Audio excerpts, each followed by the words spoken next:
सब्जी ले लो, सब्जी ताजा ताजा सब्जी। सब्जी ले लो, सब्जी ताजा ताजा सब्जी।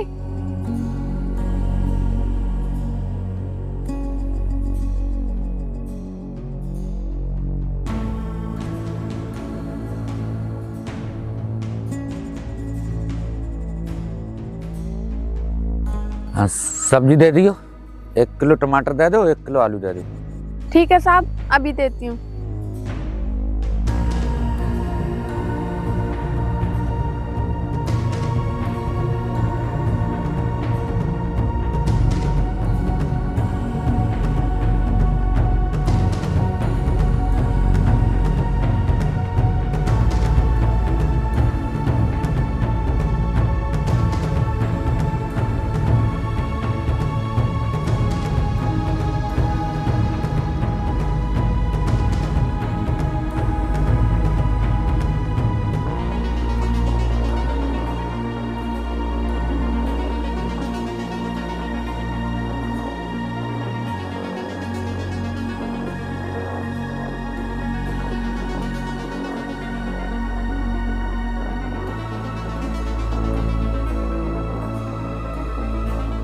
ये लो साहब। कितने पैसे हुए? आपके 40 रुपए हुए साहब।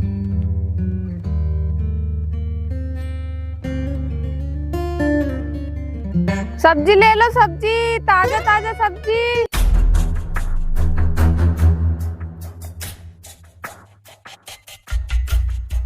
सब्जी ले लो, सब्जी ताजा ताजा। अरे यार, इस गली में तो सब्जी भी बिक रही है। चलो सब्जी ले चलते हैं। ले लो सब्जी ताजा ताजा सब्जी। ए लड़की, सब्जी किस भाव दी है? भाई भाव तो इससे बाद में पूछ लेंगे, पहले ये तो जानकारी ले लें ये सब्जी ताजा है या नहीं। ए लड़की, तू ये बता, ये सब्जी ताजा है या ऐसे ही उठा लाई है? नहीं साहब, एकदम ताजा सब्जियां हैं। मैं हमेशा ताजा ही सब्जी बेचती हूँ। अगर आपको यकीन ना हो तो खुद चेक करके देख लो। चेक क्या करें, लग तो ताजा ही रही है। तू एक काम कर, 1 किलो आलू कर दे, आधी किलो टमाटर, 1 किलो गोभी कर दे। ठीक है साहब, अभी देती हूँ।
ये लो साहब।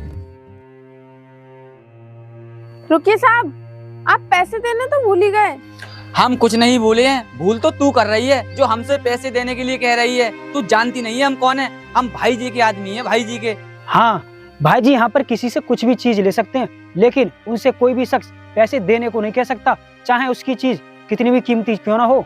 क्यों, भाई जी ने क्या सबको एडवांस पैसे दे रखे हैं जो उनसे कोई पैसे देने को नहीं कह सकता? एडवांस किसी को नहीं दे रखा है, बल्कि लोगों के अंदर भाई जी का खौफ ही इतना है जो कोई भी इंसान उनके सामने नजर उठा के बात कर सके, तो पैसे मांगने तो बहुत दूर की बात है। कोई कहे या ना कहे, लेकिन मैं जरूर कहूंगी, क्योंकि मैं ये सब्जी फ्री में नहीं लाती हूँ, मैं भी पैसे देकर लाती हूँ। इसलिए मैं आपसे कह रही हूँ, अगर आपके पास पैसे नहीं है तो मेरी सब्जी मुझे लौटा दो। तू पागल हो गई है क्या, जो सब्जी वापस लेकर अपनी मौत को दावत दे रही है? मैं पागल नहीं हूँ, मैं कोई हराम के पैसे नहीं, अपने सामान के पैसे मांग रही हूँ, और ये मांगना मेरा हक बनता है। मुझसे मेरा हक कोई नहीं छीन सकता, चाहे तुम्हारा वो भाई जी हो या फिर कोई और। ए लड़की, तेरी हिम्मत कैसे हुई मेरे बारे में उल्टा सीधा कहने की? तू जानती भी है हम तेरा हक क्या, तेरी जिंदगी भी छीन सकते हैं। लेकिन साहब मैं चुप, आइंदा याद रखना, मेरे बारे में कुछ भी कहने की हिम्मत मत करना, नहीं तो अपनी जिंदगी से हाथ धो बैठेगी, समझी तू? अरे भाई जी, आप यहाँ क्यों आ गए? हम तो आपके पास ही आ रहे थे। तुम्हें पता भी है मैं तुम्हारा काफी देर से इंतजार कर रहा था, तुम घर पर नहीं पहुंचे हो, इसीलिए मुझे मजबूरी में यहाँ आना पड़ा है। चलो अब।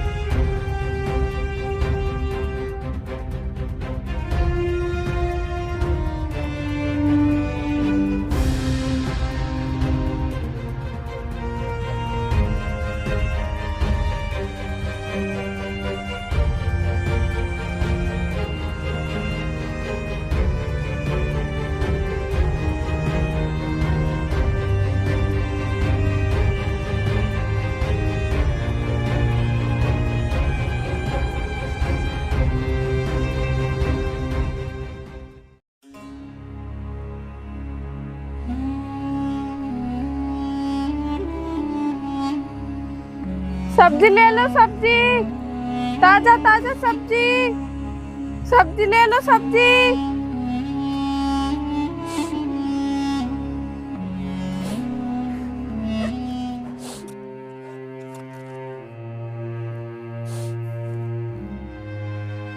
अरे क्या हुआ, तुम रो क्यों रही हो? क्या कोई परेशानी है? साहब परेशानी है तभी तो रो रही हूँ, बिना परेशानी के कौन रोता है। बात तो सही है तुम्हारी, लेकिन बताओगी तभी तो पता चलेगा कि परेशानी क्या है। साहब क्या करोगे आप मेरी परेशानियां जानकर? हम गरीबों की जिंदगी में तो परेशानियां आती ही रहती हैं, और वैसे भी आपको बताने से वो परेशानियां कम थोड़ी ना हो जाएंगी।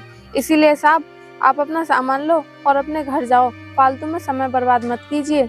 तुम समय की चिंता मत करो, तुम अपनी प्रॉब्लम बताओ कि तुम क्यों रो रही हो। साहब मेरे रोने की वजह वो भाई जी है, मैं उसी की वजह से रो रही हूँ। उसने मुझसे सब्जियां ली और मुझे पैसे भी नहीं दिए, और मैंने उससे पैसे मांगे तो उसने मुझे थप्पड़ मारा और धमकी देकर चला गया कि आज के बाद अगर तूने हमसे जबान लड़ाने की कोशिश की तो अंजाम अच्छा नहीं होगा। वो और उसके लोग पहले से यहाँ ऐसा ही करते आ रहे हैं, उनका कोई कुछ नहीं कर सकता, क्योंकि उन लोगों का यहाँ राज चलता है। राज तो चलता है साहब, लेकिन इसका मतलब ये थोड़ी ना है कि गरीबों के पैसे ना दें। अब आप भी बताइए साहब कि हम गरीब लोग अपना गुजारा कैसे करें? गरीबों को सताना क्या अच्छी बात है? अच्छी बात तो नहीं है, लेकिन वो लोग तुम्हें फिर से परेशान करें तो तुम पुलिस के पास जाना, इसमें मैं तुम्हारा पूरा साथ दूंगा। साहब आपने मेरी मदद करने को कह दिया, मेरे लिए यही बहुत बड़ी बात है, वरना इस मतलबी दुनिया में कौन किसका साथ देता है, कौन किसकी मदद करता है। तुम सही कह रही हो, लेकिन सारी दुनिया मतलबी नहीं होती।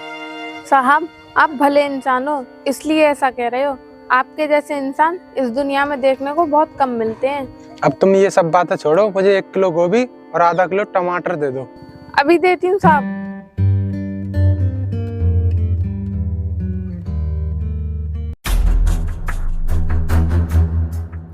भाई जी अब तो बताइए ना कि क्या बात है। बात ये है, अगर तुम ऐसा ही करते रहे ना तो एक दिन लोगों के अंदर जो हमारा खौफ है वो बिल्कुल खत्म हो जाएगा। जो निगाहें हमारे सामने नीचे झुकी रहती थी वो भी धीरे धीरे ऊपर उठने लगेंगी, क्योंकि तुम काम ही ऐसा कर रहे हो। भाई जी आखिर हमने ऐसा क्या कर दिया जो आप हम पर इतने नाराज हो रहे हो?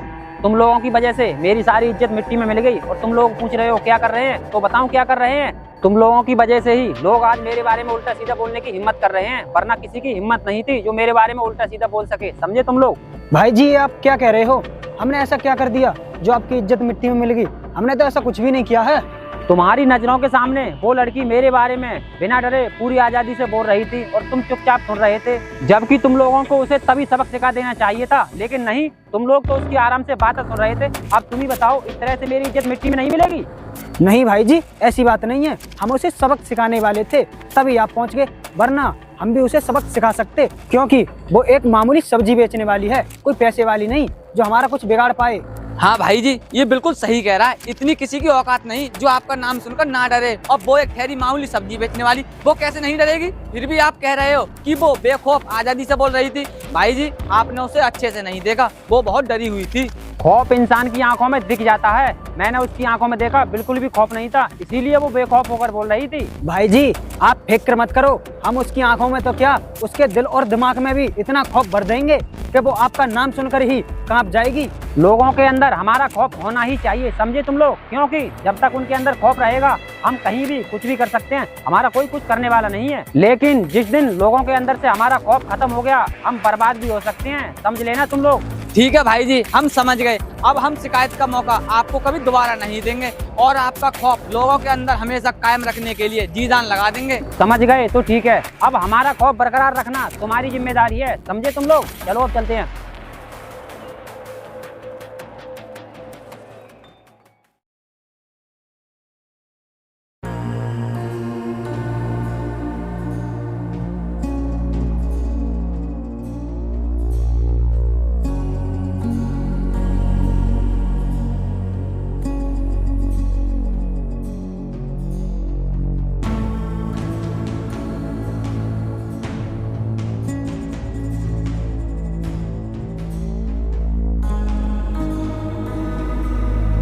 अरे तू सब्जी वाली, और इधर कहाँ से आ रही है? और इस बैग में क्या है?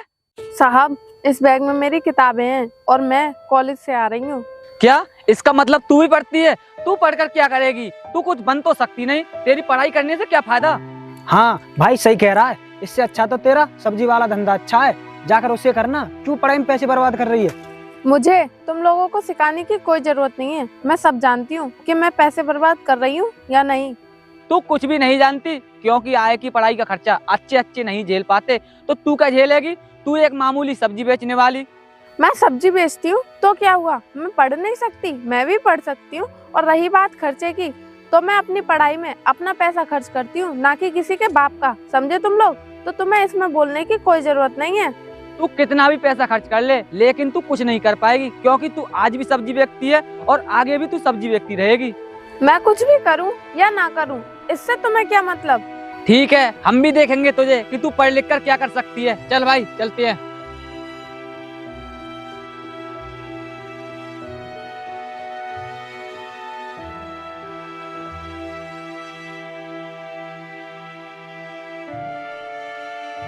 अबे यार, कल हमने भाई जी के सामने तो कह दिया कि हम उस लड़की को सबक सिखाएंगे, लेकिन हमने सबक तो सिखाया नहीं, हम तो ऐसे ही आ गए। अगर ये बात भाई जी को पता चलेगी कि हमने उसे सबक नहीं सिखाया तो भाई जी क्या कहेंगे? तू चिंता मत कर, भाई जी को कुछ भी पता नहीं चलेगा। और रही इसे सबक सिखाने की बात, तो ऐसे सबक तो हम अभी सिखा देते, लेकिन क्या करें, इस रास्ते पर आने जाने वाले लोग कुछ ज्यादा ही चलते हैं, इसीलिए इसे जाने दिया। इसे सबक सिखाना कोई बड़ी बात थोड़ी है। उसे सबक सिखाना बड़ी बात तो नहीं है, लेकिन उसे हम सबक सिखाएंगे कब? तू मेरी बात समझता क्यों नहीं है? जब मैंने तुझसे कह दिया कि इसे सबक हम बाद में सिखाएंगे तो बर्दाश्त करना। तुमने उसे देखा नहीं किस तरीके से बात कर रही थी, इसलिए कह रहा हूँ इसे सबक हमें अभी सिखाना चाहिए था। अभी इसका गर्म खून है, इसलिए अकड़ के बात कर रही थी, लेकिन तू चिंता मत कर, इसकी सारी अकड़ किसी दिन अच्छे से निकालेंगे। तुम्हारी बात ठीक है, लेकिन वो पढ़ाई कर रही है। अगर वो पढ़ लिख कर कोई ऑफिसर बन गई ना, तो हम उसका कुछ नहीं बिगाड़ सकते। वो ऑफिसर तभी तो बनेगी जब हम उसे बनने देंगे, क्योंकि हम उसका हाल ही ऐसा करेंगे कि वो पढ़ने के लायक ही नहीं रहेगी, तो ऑफिसर कहाँ से बनेगी? तुम सही कह रहे हो, हमें ऐसा ही करना होगा, तभी उसका गर्म खून ठंडा होगा। चलो अब चलते हैं।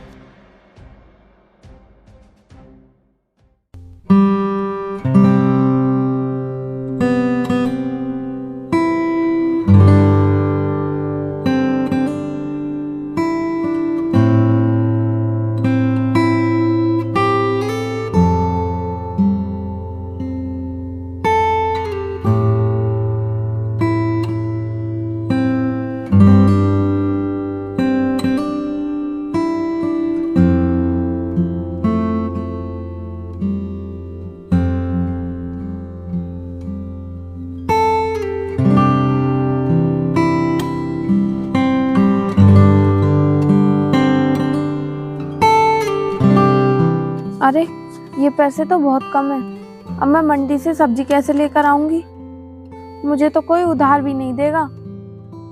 क्या करूं? कॉलेज की फीस भी भरनी है।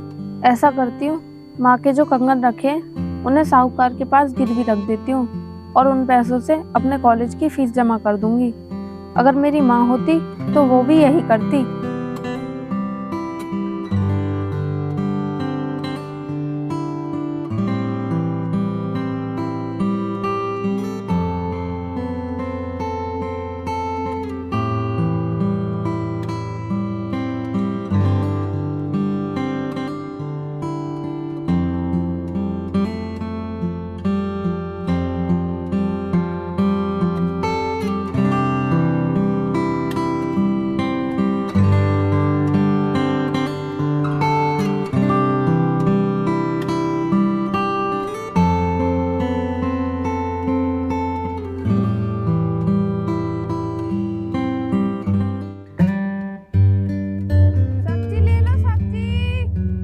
ताजी सब्जी, सब्जी ले लो सब्जी। ए सब्जी वाली, ये गोभी किस रेट है? साहब गोभी 20 रुपए किलो है, कितनी चाहिए? ये तो मैं बाद में बताऊंगा कि कितनी लेनी है। पहले तो मुझे ये बताओ, ये गोभी बाजार में 10 रुपए किलो मिलती है, फिर तुम इतनी महंगी क्यों बेच रही हो? साहब आपकी बात बिल्कुल सही है, बाजार में गोभी का रेट 10 रुपए किलो ही है, लेकिन बाजार वाली गोभी में और इस गोभी में जमीन आसमान का फर्क है। आपने रेट पर ध्यान दिया है, गोभी पर नहीं। अगर आप गोभी पर ध्यान देते तो महंगी बेचने की बात ही नहीं करते। इसमें ध्यान देने वाली क्या बात है, क्योंकि ये भी गोभी है और वो भी गोभी है, और तुम कह रही हो कि इनमें जमीन आसमान का अंतर है। आखिर अंतर कैसे है, मुझे भी तो बताओ। साहब क्या आप नहीं जानते कि बाजार में केमिकल वाली सब्जियां बेची जा रही हैं? मैं बिल्कुल भी केमिकल वाली सब्जियां नहीं बेचती, मैं बिल्कुल ताजी सब्जी बेचती हूँ, इसीलिए महंगे पैसे लग रहे हैं आपको। ये तो मैं जानता हूँ कि केमिकल लगी हुई सब्जी बेची जा रही है, लेकिन हमें कैसे पता चलेगा कि किस सब्जी में केमिकल लगा हुआ है, किसमें नहीं?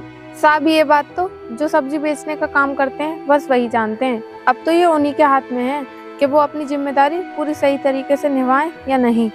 जिम्मेदारी मतलब क्या? मैं समझा नहीं, कैसी जिम्मेदारी? साहब जैसे मैं सब्जी बेचती हूँ तो ये मेरी जिम्मेदारी है कि मैं अपने ग्राहकों को अच्छी व ताज़ा सब्जी दूँ, ताकि उनका स्वास्थ्य बिल्कुल ठीक रहे और वो लोग मुझ पर विश्वास करते हैं। इसी विश्वास की वजह से वो लोग मुझसे सब्जी ले जाते हैं, मैं उनका विश्वास नहीं तोड़ सकती। ये तो अच्छी बात है कि तुम्हें अपनी जिम्मेदारी का एहसास है, और एहसास होना भी चाहिए। तभी कोई काम हो तभी सफल होता है, जब उसे पूरी जिम्मेदारी के साथ निभाया जाए। ठीक है साहब, अब आप ये बताइए कि आपको क्या क्या सब्जी चाहिए? ठीक है, तो फिर तुम मुझे 1 किलो गोभी दे दो और आधा किलो टमाटर दे दो और 1 किलो मूली भी दे देना। ठीक है, दे दो।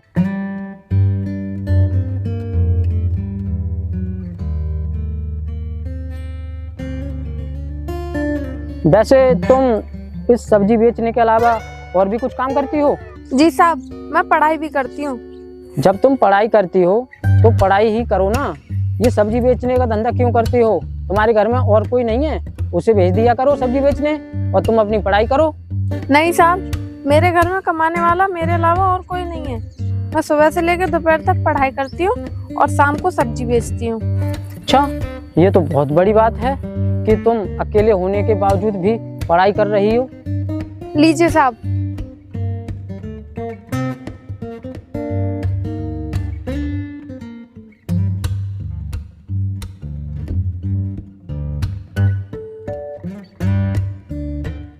ठीक है, तो अब ये बताओ कि तुम्हारे कितने पैसे हुए? साहब आपके 50 रुपए हुए। साहब पर मेरे पास तो खुले नहीं है। खुले पैसे नहीं है तो कोई बात नहीं, फिर लगा लेना। और हाँ सुनो, अगर तुम पढ़ना चाहती हो और पढ़ लिख कर कुछ बनना चाहती हो तो मेहनत से पढ़ाई करो। अगर तुम्हें कैसी भी मदद चाहिए हो तो मुझे बताना, मैं तुम्हारी ज़रूर मदद करूँगा। ठीक है, अब मैं चलता हूँ, ये मेरा घर है पड़ोस में। ठीक है।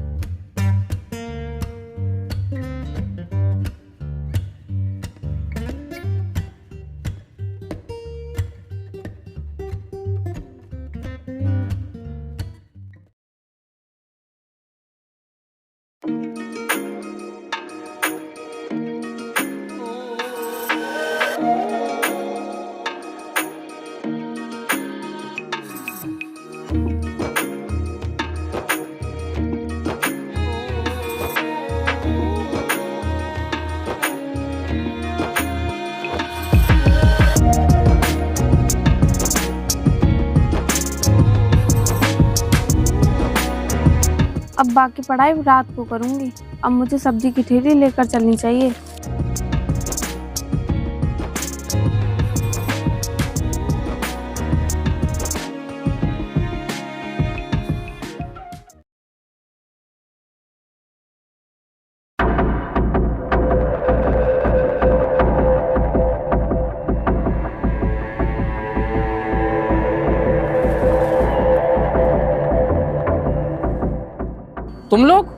तुम लोग इस तरह मेरे घर में कैसे घुस आए?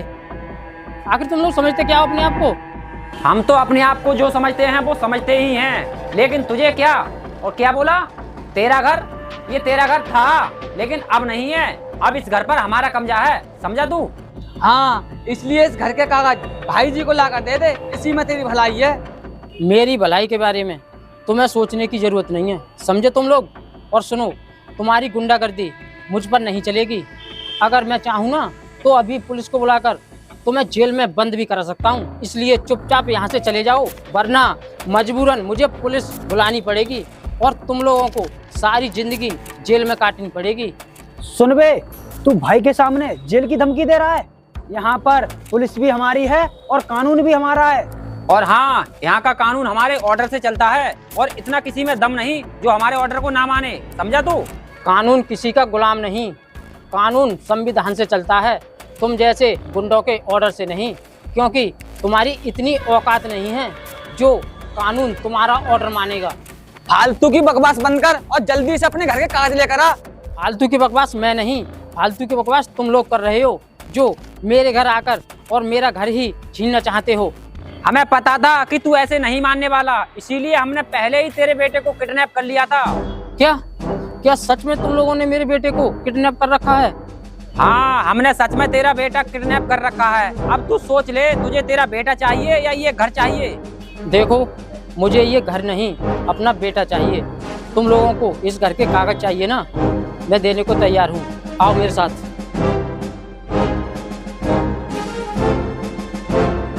भाई जी, क्या तुम्हें पता है ये प्लॉट किसका है? किसका है? ये उसी का प्लॉट है जिसके घर पे हमने कब्जा किया था। क्या उसका प्लाट है? ये प्लाट तो बहुत अच्छी जगह पर है, ये जगह तो 2-4 साल में आसमान छू जाएगी।